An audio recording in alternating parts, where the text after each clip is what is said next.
কথা একটি, শেষ কথা হচ্ছে যে আন্দোলন শুরু হয়েছে, বিভ্রান্ত হওয়ার কোনো অবকাশ নাই।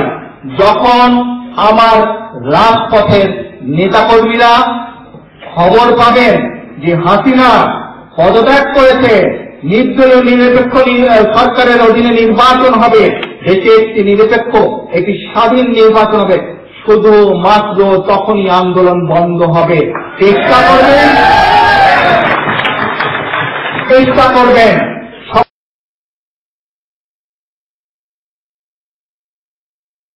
সকলকে সাথে নিয়ে, যতক্ষণ পর্যন্ত আন্দোলন সফল না হয় চেষ্টা করবেন, রাজপথে থাকবেন।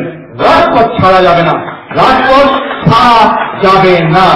পরিশেষে আবারও দেশ বাঁচাও, মানুষ বাঁচাও আন্দোলন সফল করার আহ্বান দিয়ে আজকে আমার বক্তব্য শেষ করছি। ইনশাআল্লাহ আন্দোলন সফল করে আবার আপনাদের সাথে দেখা হবে। আল্লাহ হাফেজ, বাংলাদেশ জিন্দাবাদ।